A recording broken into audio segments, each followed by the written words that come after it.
Be me. Name is Connor. 21 years old, junior at a state university. Majoring in business administration with a minor in economics. GPA is 3.7. Worked hard to keep it up. Planning to go to law school after graduation. Need to maintain good grades for applications. This semester, I need one more humanities elective to graduate. A look through the course catalog for something interesting. See a class called Gender and Society. 3 credits, Tuesday-Thursday schedule. Fits perfectly. Reviews online say it's discussion-based and thought-provoking. Figure it could offer a different perspective from my business classes. Sign up without thinking much about it. First day of class, I walk into the lecture hall. About 60 students, maybe 40 women and 20 men. Normal mix for a gender studies class, I assume. Professor walks in right at 10 a.m. Dr. Vivian Marshall, 52, been at the university for 22 years. Tenured full professor, published author, department chair. She's wearing a blazer covered in buttons. Smash the patriarchy. The future is female. Men are not the default. I think okay, she's passionate about her subject. Nothing wrong with that. She introduces herself and the course. Says this class will challenge everything we think we know about gender, power, and society. We'll deconstruct patriarchal systems. Examine how masculinity harms everyone. Learn to be agents of feminist change. I'm taking notes, keeping an open mind. Then she says something that makes me pause. I should warn you, this class will be uncomfortable for some, especially those who benefit from existing power structures. She looks directly at the male section of the room.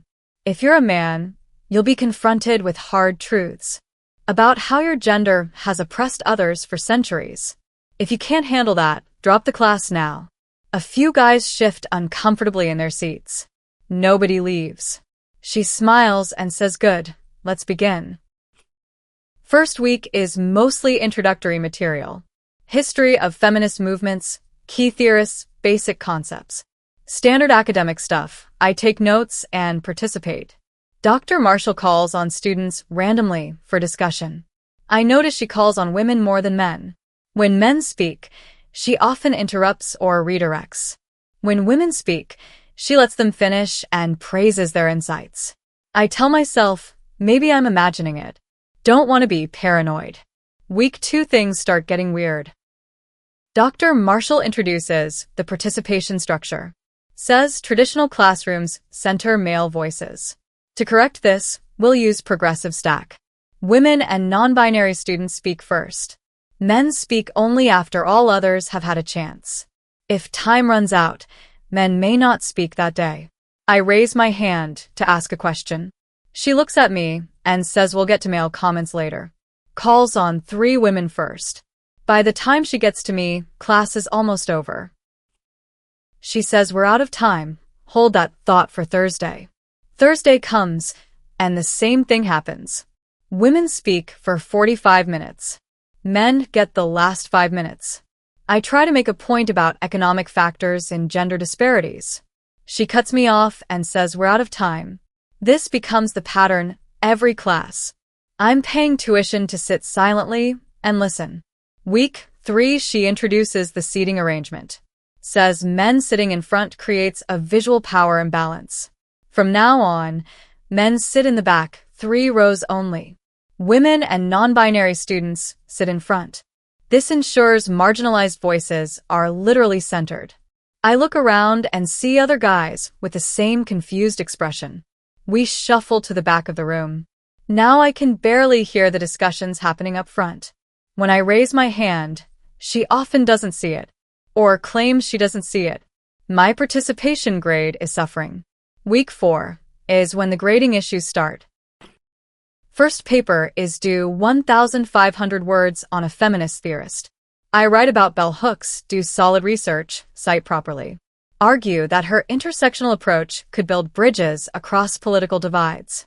I'm proud of the paper, think it's some of my best work. Get it back with a C-. Comments say I failed to center women's experiences. My analysis was too focused on practical applications, rather than emotional and lived realities. I go to office hours to discuss. Dr. Marshall sighs when I walk in. Says she expected pushback from male students. I say I'm not pushing back. I want to understand how to improve. She says my paper was technically competent, but lacked the critical consciousness necessary for this material. I ask what that means specifically. She says I approached the topic like a business student, looking for solutions instead of sitting with the discomfort. I ask how I should approach the next paper. She says I need to examine my own privilege first, acknowledge how I benefit from patriarchal systems. Only then can I meaningfully engage with feminist theory. I leave more confused than when I arrived. Week 5, I try a different approach. Second paper is about masculinity and harm. I write exactly what I think she wants. Talk about toxic masculinity, male privilege, systemic oppression. Cite her own published work extensively. Basically regurgitate her lectures back to her. Get it back with a B-. Comments say my analysis lacks authenticity. Reads like performance rather than genuine reflection. I can't win. I talk to other male students after class. They're having the same experience. Tyler wrote a paper agreeing with everything Dr. Marshall said. Got a C+ for lacking critical depth. Marcus tried to bring in outside research. Got a C for not engaging sufficiently with course materials. Brandon wrote about his own experiences with masculinity. Got a B- for centering his male perspective.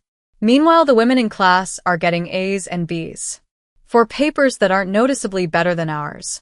I ask a female classmate named Alyssa to compare papers. She got an A on the same assignment. I got a C-. We read each other's work. She's a good writer, but so am I. Our papers are comparable in quality and argumentation. Only difference is our genders. She's uncomfortable with what this implies. Week 6, Dr. Marshall introduces a new assignment. Male students must write a public apology for the historical harm caused by patriarchy.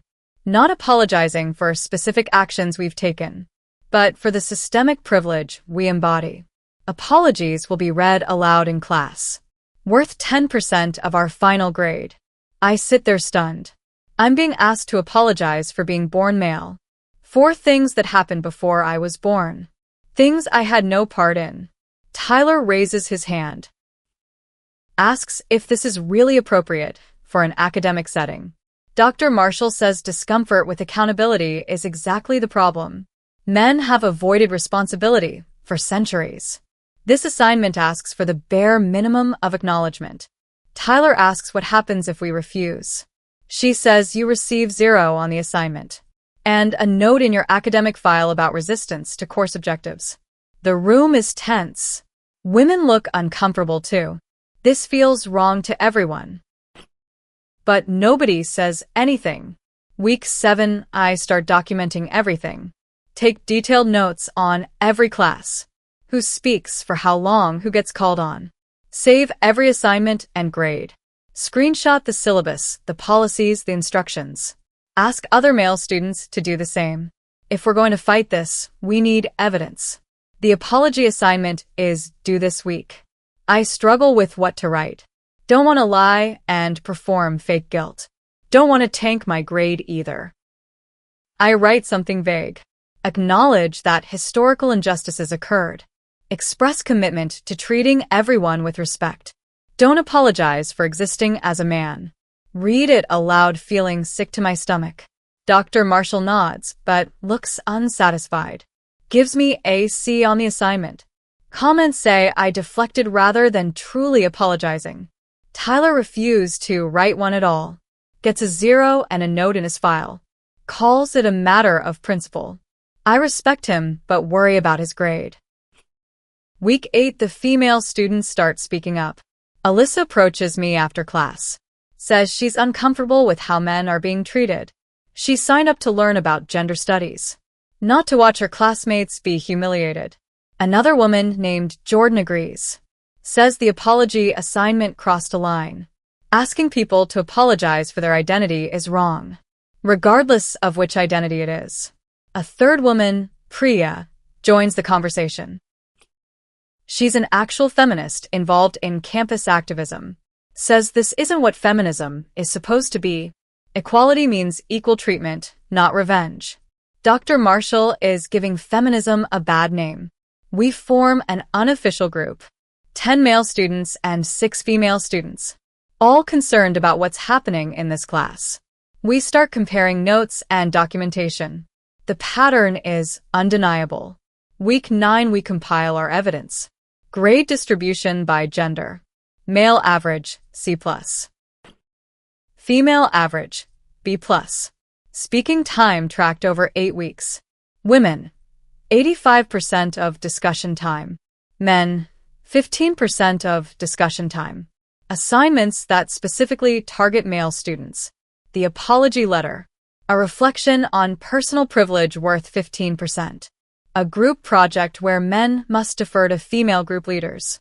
Comments on papers that criticize male perspectives, while praising similar arguments from female students. It's systematic discrimination, documented and undeniable. We decide to file a formal complaint. University has a process for academic grievances. We write a detailed letter to the Dean of Students. Attach all our documentation. 16 students sign it, 10 men and 6 women. The women's signatures are crucial. Can't dismiss this as bitter men complaining. Week 10, the response comes. Dean of Students wants to meet with representatives from our group. I go with Tyler and Alyssa. We present our evidence methodically. The dean listens carefully, asks questions, says these are serious allegations. We'll need to investigate thoroughly. Warns us that Dr. Marshall is tenured and well-connected. This won't be a quick or easy process. We say we understand. Just want fair treatment and academic integrity. That's all we're asking for. Week 11 Dr. Marshall finds out about the complaint. Don't know how, probably the dean had to inform her. Class that Tuesday is tense. She walks in looking furious. Starts lecturing about backlash against feminism. How men throughout history have resisted progress. How they weaponize institutions to silence women. She's clearly talking about us. Then she announces a new assignment. A reflection on accountability and resistance. Students will write about times they've seen people avoid responsibility for harm they've caused or benefited from. Due next week. The prompt is obviously directed at those who complained. She's retaliating. Week 12 the investigation heats up. University investigator interviews students from the class. Both complainants and others. Reviews our documentation. Also reviews Dr. Marshall's grading records going back several years. Turns out we're not the first to notice the pattern. Previous students complained informally, but never filed official grievances. The department always protected her. This time is different. 16 signed complaints, extensive documentation. Female students confirming the discrimination. Too much to sweep under the rug. Dr. Marshall is called before a faculty review board. I'm not in that meeting, but I hear about it. They confront her with the grade disparities. She defends them as correcting historical imbalances. Says men have been privileged in education for centuries. Her grading practices create equity, not discrimination. Board asks if she's saying she intentionally grades men lower. She says she holds men to higher critical consciousness standards, which effectively means the same thing. Week 13, the board issues preliminary findings. Dr. Marshall violated university policies on equal treatment. Her grading practices showed systematic bias. Her classroom policies disadvantaged students by gender. The apology assignment was inappropriate for academic setting. Retaliation through the resistance assignment is also noted. They recommend sanctions. She's placed on administrative leave, pending final review. A different professor takes over our class. Collective sigh of relief from everyone, even the students who weren't part of the complaint. New professor is a woman named Dr. Chen. Teaches the same material without the ideology. Discusses gender issues academically, not as indoctrination. Calls on students equally regardless of gender. Grades based on argument quality, not identity. Class becomes actually educational. Week 14, we get our grades adjusted. University reviews all assignments from the semester. Independent evaluators regrade our papers blind, without knowing student genders. My C- paper gets upgraded to AB+. Tyler's C gets upgraded to an A-. Across the board, male grades improve significantly. Female grades stay roughly the same. Proves the bias was real and measurable. Dr. Marshall's defenders say we gamed the system. That we're fragile men who couldn't handle challenges. But the blind regrading speaks for itself. Same papers, better grades, when gender isn't known. That's not fragility, that's evidence. Week 15 finals happen. I finished the semester with a B+ in the class. Would have been a C if Dr. Marshall stayed. More importantly, my GPA is protected. Law school applications won't suffer. Dr. Marshall's case continues through spring semester. Final ruling comes in April. She's found in violation of multiple policies. Loses her position as department chair. Barred from teaching required courses. Can only teach elective seminars with oversight. Gets a formal reprimand in her permanent file. Some people think she should have been fired, but tenure protects her from that. At least she can't do this to future students. Not without supervision. Summer after the whole thing, I run into Alyssa on campus. She's doing summer research in the sociology department. We grab coffee and talk about what happened. She says the experience changed her perspective. She's still a feminist, still cares about equality. But now she understands that equality means equal treatment. Not just for women, for everyone. When you fight discrimination with discrimination, you're not fixing the problem, you're multiplying it. I tell her that's exactly what I learned too. Real equality isn't about revenge or redistribution. It's about treating individuals as individuals. Judging people by their actions and abilities. Not by their gender, race, or any other category. She nods and says Dr. Marshall forgot that. Got so focused on fighting patriarchy that she became the oppressor herself. Year later, I'm applying to law schools. Write my personal statement about the experience. About standing up against institutional unfairness. About building coalitions across differences. About the importance of due process and evidence. Get into 3 good schools, choose my top choice. The whole nightmare turned into a growth experience. Showed me what kind of lawyer I want to be.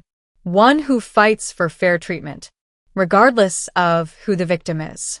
See an article about Dr. Marshall recently. She's written a book about being persecuted for her feminist beliefs. Positions herself as a martyr attacked by the patriarchy. Doesn't mention the 16 students who complained. Doesn't mention that 6 were women. Doesn't mention the blind regrading that proved bias. Just claims she was silenced for speaking truth. Comment section is mixed. Some people praise her courage. Others who know the real story push back. I don't engage, not worth my energy. She'll believe what she wants to believe. The truth is documented regardless. I think about the whole experience often. What it taught me about justice and fairness. About how good intentions can lead to bad actions. How people convinced they're righteous can cause real harm. Dr. Marshall genuinely believed she was helping. Thought she was correcting centuries of injustice. But you can't correct injustice with more injustice. Can't fight discrimination with discrimination. Can't build equality by tearing some people down. Real progress requires treating everyone fairly. Even the people you think don't deserve it. Especially those people actually. Because fairness that only applies to some isn't fairness. It's just privilege with a different name. I have a younger brother starting college next year. Asked me for advice about handling difficult professors. I told him to document everything. Keep copies of every assignment, every grade, every comment. Build relationships with classmates across differences. And if something's wrong, speak up with evidence. Don't just complain, build a case. Find allies who share your concerns. Go through proper channels methodically. Most importantly, Don't let anyone make you feel guilty for who you are or how you were born. You're responsible for your actions, not for historical events you had no part in. Anyone who tells you otherwise is selling ideology, not education. He thanked me and said he felt better prepared. That meant a lot, honestly. The whole painful experience had value. If it helps him navigate the world more wisely, that's the best outcome I could hope for.